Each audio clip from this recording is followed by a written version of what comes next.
Hello guys, my name is Nisha Saini and welcome to UGC NET literary sphere.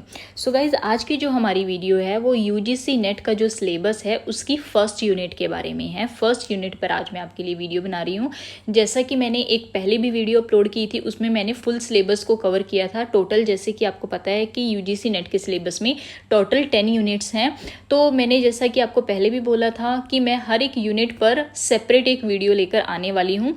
सो उसी के according आज की जो हमारी वीडियो है वो सिर्फ यूनिट 1 पर रहने वाली है। जो यूनिट 1 है, जैसा कि आप स्क्रीन पर देख सकते हो कि यूनिट 1 है ड्रामा। सो इस वीडियो में हम बात करेंगे जो ड्रामेटिस्ट हैं, ठीक है जी।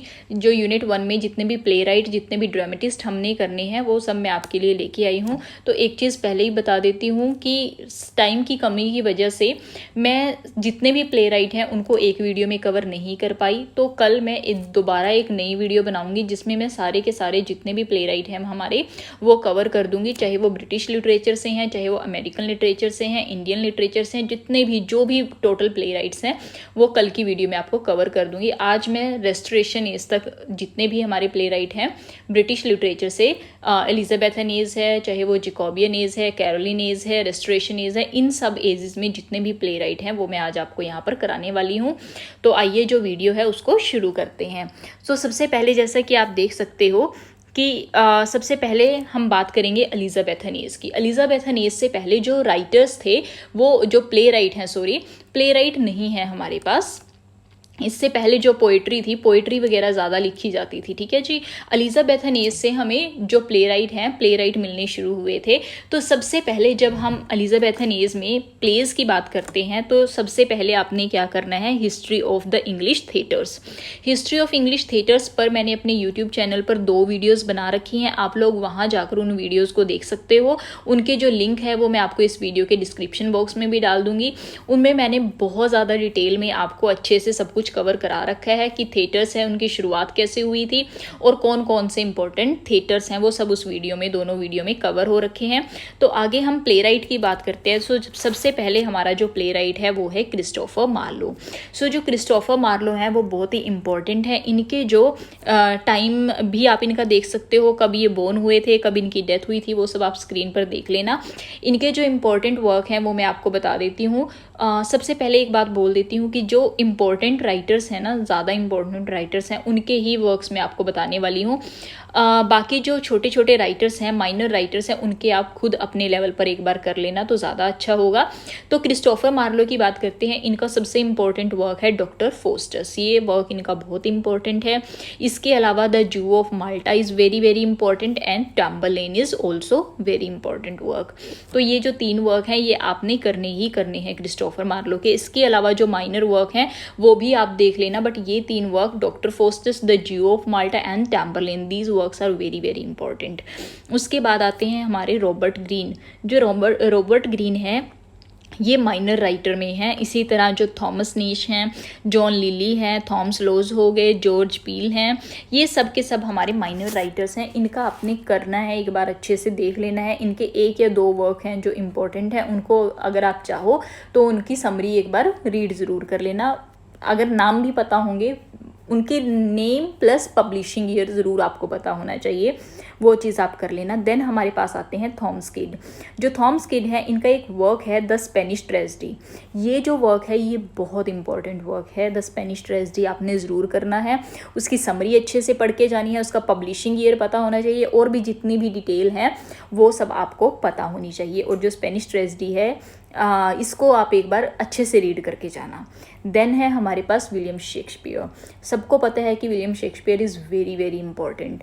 तो इनके बहुत सारे वर्क हैं। इनकी जो ट्रेजेडीज़ हैं वो बहुत ज़्यादा इंपॉर्टेंट है, तो ट्रेजेडीज़ आपने ज़रूर करनी है। इनके जो बहुत ज़्यादा इंपॉर्टेंट वर्क हैं उनका नाम एक बार मैं आपको बता देती हूँ। आप नोट करना चाहो तो आप नोट भी कर सकते हो, जैसे कि as you like it, Cymbeline, Hamlet, Julius Caesar, King Lear, Macbeth. उसके अलावा आप मर्चेंट ऑफ वेनिस कर सकते हैं। Othello is very very important. A Midsummer Night Dream is also important and the Tempest is also important, Tempest में से question आते हैं भाई, इसको कर लेना। द विंटर्स टेल आप कर सकते हैं, ट्वेल्थ नाइट ये इनकी अच्छी एक वर्क है, ये भी आप कर लेना। तो ये जो वर्क हैं विलियम शेक्सपियर के, ये बहुत ही इंपॉर्टेंट वर्क हैं, इनको आप एक बार इनकी समरी ज़रूर पढ़ के जानी है आपने। तो ये आप विलियम शेक्सपियर का ऐसे कवर कर सकते हैं। उसके अलावा हम मूव करते हैं देन नेक्स्ट स्टेज पर। जो नेक्स्ट स्टेज है हमारी that is Jacobean and Caroline age. Jacobean and Caroline age जो है इनको मैंने कंबाइन कर दिया है, एक ही जगह पर इन दोनों के राइटर्स को मैंने डाल दिया है। सो आपको एक चीज़ और बता देती हूँ कि जब आप पढ़ रहे होते हो ना, तो आपने जो एजेस है ना, एजेस का टाइम पीरियड भी आप ज़रूर करके जाना, क्योंकि इनके ऊपर भी क्वेश्चन पूछे जाते हैं कि जैकोबियन एज है, सपोज करो आपको उन्होंने क्रोनोलॉजी में दे दिया है ना, 3 या 4 एजेस के नाम डाल दिए, तो आपको उनको क्रोनोलॉजिकल ऑर्डर में सेट करना होता है। तो वो आप तभी कर पाओगे अगर आपको एजेस का टाइम फ्रेम पता है। तो ये सब चीज़ें आपने अच्छे से करना है। इसीलिए मैं आपको पहले भी कल वाली वीडियो में भी बोला था कि आप ये जो राइटर्स हैं, जो भी यूनिट्स हैं हमारी फर्स्ट 4 यूनिट्स हैं, इनको राइटर वाइज ना करके अगर आप एज वाइज कवर करोगे तो it will be very helpful for you. So अब हम बात करते हैं जैकोबियन एज के और कैरोलिन एज के जितने भी राइटर्स हैं। तो सबसे पहले आप स्क्रीन पर देख सकते हैं बेन जॉनसन। जो बेन जॉनसन है भाई, वो बहुत इंपॉर्टेंट राइटर हैं, इनको आपने ज़रूर कवर करना है। इनका जो वर्क है बार्थोलोमेव फेयर, ये इम्पॉर्टेंट है, इनको ये आप ज़रूर कर लेना एक बार। इसके अलावा every man in his humour is also important, the alchemist बहुत इंपॉर्टेंट है। एंड इसके अलावा जो एक वर्क आपने करना है वॉल्पोन और द फॉक्स, ये जो वर्क है वॉल्पोन और द फॉक्स, ये बहुत इंपॉर्टेंट वर्क है। इसमें जो आप मेन चीज़ पढ़ोगे, इसमें जो करेक्टर्स के नेम है ना, जैसे वॉल्पोन में जितने भी करेक्टर्स हैं वो किसी न किसी एनिमल को, किसी न किसी बर्ड को रिप्रेजेंट कर रहे हैं। तो आपको उस करेक्टर का पता होना चाहिए कि ये जो पर्टिकुलर करेक्टर है ये किस बर्ड को, किस एनिमल को रिप्रेजेंट कर रहा है। इस चीज़ के ऊपर क्वेश्चन आते हैं, तो इस वर्क में वॉल्पोन में आपने ये चीज़ ज़रूर कवर करनी है। उसके बाद हम बात करेंगे जो हमारे नेक्स्ट राइटर हैं जॉर्ज चैपमैन, तो इसको भी आप कवर कर लेना। ये जो माइनर प्ले राइट हैं हमारे, तो इनको आप खुद ही कर सकते हो। देन आएंगे हमारे Francis Beaumont and John Fletcher. जो फ्रांसिस ब्यूमोंट और जॉन फ्लेचर है, मैं इकट्ठे इनको इसलिए बता रही हूँ क्योंकि ये दोनों जो प्ले राइट हैं हमारे, ये ज़्यादातर इकट्ठे लिखते थे, कोलैबोरेट करके अपने वर्क्स को लिखते थे। बट ऐसा नहीं है कि इन्होंने सेपरेटली कोई वर्क नहीं लिखे, इन्होंने सेपरेटली भी कुछ वर्क लिखे हैं, बट सबसे ज़्यादा इनके जो वर्क हैं वो इन्होंने कंबाइन करके लिखे हैं, दोनों ने मिलकर ज़्यादा वर्क्स लिखे हैं। तो जो फ्रांसिस ब्यूमोंट है, इन्होंने अकेले ने एक वर्क लिखा था और ये वर्क इनका बहुत ज़्यादा इंपॉर्टेंट है, ये आप नोट डाउन कर लो। इनका वर्क है फ्रांसिस ब्यूमोंट का the night of the burning पेसल। The night of the burning पेसल, ये जो वर्क है ये इम्पॉर्टेंट वर्क है, इसकी समरी आपने अच्छे से करके जानी है। ठीक है जी। इसके अलावा जॉन फ्लेचर की बात कर ली हमने। देन हमारे आएंगे जॉन वेबस्टर। जो जॉन वेबस्टर हैं ये भी एक अच्छे प्ले राइट हैं। इनके जो वर्क्स हैं उनमें से काफ़ी बार क्वेश्चन पूछे गए हैं। इनके जो 2 इम्पॉर्टेंट वर्क हैं वेबस्टर के, ये दोनों ही बहुत ज़्यादा इंपॉर्टेंट है। वैसे तो इन्होंने और भी लिखे हैं बट उनका नाम मैं नहीं बताऊंगी। जो मोस्ट इम्पॉर्टेंट है सिर्फ उनकी बात कर रही हूँ।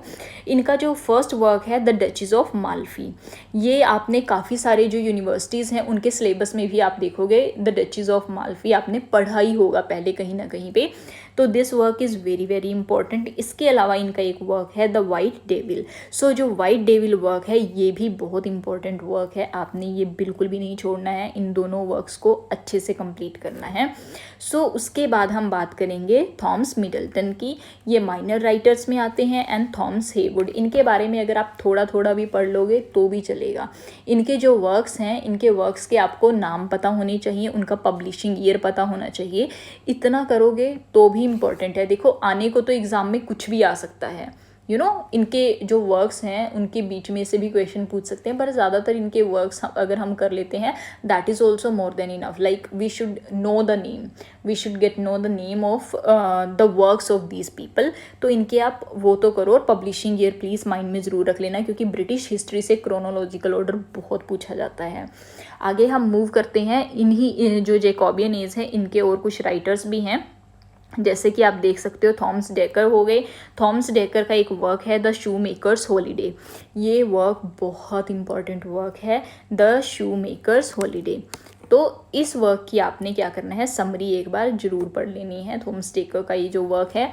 देन है हमारे पास Philip Massinger, John Ford, James Shirley and John Marston. ये माइनर राइटर्स में आते हैं, इनको कर लेना। तो इम्पॉर्टेंट हैं ये राइटर्स। जो हमारे मार्स्टन हैं उनका बेन जॉनसन के साथ कुछ पंगा हो गया था, वो ज़रूर देख लेना एक बार। इन्होंने एक दूसरे के अगेंस्ट कुछ काफ़ी सारे वर्क्स लिखे हैं, तो वो चीज़ जो भी इनकी कंट्रोवर्सी हुई थी वो चीज़ आप देख लेना एक बार कि क्या थी वो इम्पॉर्टेंट रहेगी आपके लिए। ठीक है जी। देन हम मूव करेंगे रेस्टोरेशन एज पर, कि जो रेस्टोरेशन एज है इसमें जो कॉमेडी ऑफ मैनर थी इस एज में वो बहुत ज़्यादा फेमस थी, जिसको रेस्टोरेशन कॉमेडी भी बोल देते थे। तो ये जितने भी हमारे पास प्ले राइट ज़्यादातर जो हैं वो हमारे इसी ऑनर में काम करते थे, रेस्टोरेशन कॉमेडी या फिर कॉमेडी ऑफ मैनर्स ये लिखते थे ज़्यादा। जिसमें कि सबसे पहले हमारे जॉर्ज एथरेज हैं, ये भी इम्पॉर्टेंट है, ये कॉमेडी ऑफ मैनर के लिए इम्पॉर्टेंट माने जाते हैं। देन हमारे पास विलियम वाइचर्ले हैं, ये भी कॉमेडी ऑफ मैनर्स में इम्पॉर्टेंट है। इसके बाद हमारे आते हैं जॉर्ज फाकुआ, ये भी इम्पॉर्टेंट हैं। जॉन वैनब्रो। अब तक मैंने जितने भी बताए हैं ये सब हमारे पास कॉमेडी ऑफ मैनर से रिलेटेड राइटर हैं, प्ले राइट हैं सॉरी, और ये सब माइनर प्ले राइट हैं। इनको बहुत ज़्यादा डिटेल में पढ़ने की ज़रूरत आपने नहीं है। इनके क्या करना है, आपने इनकी लाइफ के बारे में थोड़ा बहुत पढ़ लो। जो विकीपीडिया होता है ना, विकीपीडिया को जब आप ओपन करते हैं, विकीपीडिया का जो फर्स्ट और सेकंड स्टांजा होता है ना, पैराग्राफ होता है, that is more than enough इनके बारे में। तो वो जो फर्स्ट और सेकंड पैराग्राफ है उसको अच्छे से पढ़ो भाई, उसको अच्छे से पढ़ो। जितनी भी इंपॉर्टेंट इन्फॉर्मेशन इनके बारे में है वो आपको वहाँ से मिल जाएगी। अपने नोट्स साइड बाय साइड ज़रूर प्रिपेयर करते रहो, नोट्स बहुत इंपॉर्टेंट हैं। देन हमारे पास आएंगे Colley Cibber, this he is also very important. Then Thomas Otway हैं एंड देन विलियम कॉन्ग्रीव हैं। जो विलियम कॉन्ग्रीव हैं उनके 2 वर्क हैं जो बहुत इंपॉर्टेंट हैं। सबसे पहले the way of the world, ये जो वे ऑफ द वर्ल्ड है ये बहुत इंपॉर्टेंट वर्क है, इसको आपने बिल्कुल नहीं छोड़ना है। देन हमारे पास आएंगे the double dealer, the double dealer is also important, तो डबल डीलर को भी आप ज़रूर कवर करना। ये 2 वर्क इनके हैं जो बहुत ज़्यादा इंपॉर्टेंट है। इसके बाद कुछ एक और प्ले राइट हैं जो आप अपनी स्क्रीन पर देख सकते हैं, जैसे कि आफ्रा बैन हैं, जॉन गे हैं, थॉमस किलीग्ड्यू हैं, विलियम देवनंत हैं। ये सब के सब जो हैं ये माइनर राइटर हैं हमारे। इनका विकीपीडिया के वो जैसे मैंने आपको पहले बताया है, फर्स्ट 2 और 3 जितने भी हमारे पास पैराग्राफ्स वहाँ पे आते हैं वो सब आप कर लो एक बार। उनको पढ़ लोगे तो इन राइटर्स के प्ले राइट्स के अकॉर्डिंग वो मोर देन इनफ है, ज़्यादा पढ़ने की ज़रूरत नहीं है, बहुत ज़्यादा डिटेल में जाने की इनकी ज़रूरत नहीं है। तो ये जो थे ये हमारे हो गए रेस्टोरेशन एज के जितने भी हमारे पास इंपॉर्टेंट प्ले राइट हैं। तो गाइज़ आज की वीडियो में बस आपको इतना ही कवर करा पाऊँगी। कल जो मैं वीडियो लेकर आऊँगी उसमें मैं ट्राई करूँगी कि मैं जितने भी ड्रामेटिस्ट हैं, प्ले राइट हैं, उनको पूरा कवर करा दूँ। बट अगर मुझे लगा कि जो वीडियो है उसकी लेंथ ज़्यादा जा रही है तो हम इसको 3 पार्ट्स में डिवाइड कर लेंगे, क्योंकि मैं बिल्कुल भी नहीं चाहती कि आपको जस्ट स्क्रीन पर मैं इन प्ले राइट्स के नाम शो करूँ और हो गया। मैं चाहती हूँ कि इनके साथ जो इनके बारे में इंपॉर्टेंट डिटेल है वो भी आपको बताऊँ, जो इंपॉर्टेंट वर्क हैं वो आपको बताऊँ, ताकि जब आप पढ़ो आपके लिए चीज़ें बहुत ज़्यादा ईजी हो जाएं। सो आज की वीडियो में बस इतना ही है। Thank you so much for watching the video and I hope you like this video guys. If you like the video please don't forget to like, share and subscribe, and if you have any question you can ask me in the comment section below.